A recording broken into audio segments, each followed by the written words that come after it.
اللهم صل على سيدنا محمد عليه افضل الصلاه والسلام. مين فيكم هيصدق ان كميه السمنه دي طلعتها من غير اي حاجه؟ يعني ايه من غير؟ يعني كميه السمنه اللي انتوا شايفينها دي كلها انا ولا اشتريتها ولا جبتها ولا حتى عملتها، يعني ايه برضه جايه من عند الله. والله حاجات ممكن تكونوا بتعملوها وبتهدروها وكمان مش بس كده طلعتها وحوشتها لا، طبخت بيها الطبخه كلها وخليت بقيتها كمان اعمل بيها بقيه الاكل. بقيتها هحطها في التلاجة هطبخ منها وهتعمل معاكي احلى اكل، لان دي بتاع بط او وز بقى على حسب انت عامله ايه. يا سوبر ماما كل حاجه بقت غاليه، حتى الفراخ مش قادرين نجيبها دلوقتي. اهم حاجه ان انت تبقي شاطفه الحاجه بتاعتك كويس طهرها، عشان السمنه دي تبقى ريحتها حلوه معاكي وطعمها كمان. لازم تسويها كويس على النار عشان ما تبقاش زفره. ما تستوي بشويه كده هتلاقي السمنه خلاص كلها بدات تطلع، تقدري تشيلها. عايزه اقول لك احيانا برضك الفراخ بنجيبها بتبقى تقيله، برضك تقدري تعملي فيها الحركه. انا بس عايزه اقول لكم ان انتوا تقدروا تدبروا حياتكم وعيشتنا. جايه بس اقول لكم على افكار تقدروا ان انتوا تعملوها في البيت. معاكم سوبر ماما، يا رب تفرحوني بالمتابعه والشير واللايك باذن الله تعالى، وتنوروني على الفيسبوك. ولي لكم طلعتها من ايه؟ من حاجه ممكن بنعملها هي نادر شويه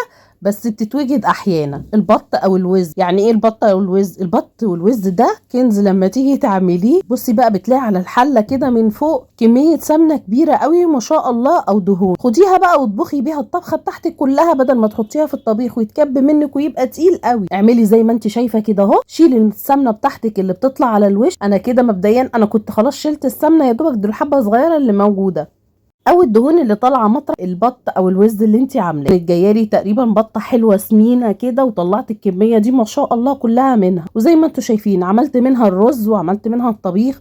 احلى طشه للباميه بتاعتي بالسمنه بتاعتها. شايفين انا كمان ما بحبش الدهون كتيره في الاكل، وكمان بقيه السمنه اللي هتفضل معاكم دي هتطبخوا بيها بعد كده. يعني هتيجي تعملي المحشي او الاكل هتبصي بقى تلاقي الاكل تقيل قوي والعيال مش راضيين ياكلوا. طب على ايه؟ طلعي بقى السمنه اللي في الشوربه من الاول. لو وفرتي السمنه ونوعي بقى في الاكل اللي هتحطيه، في انواع الاكل كلها تقدري تحطي سمنه ضمناها.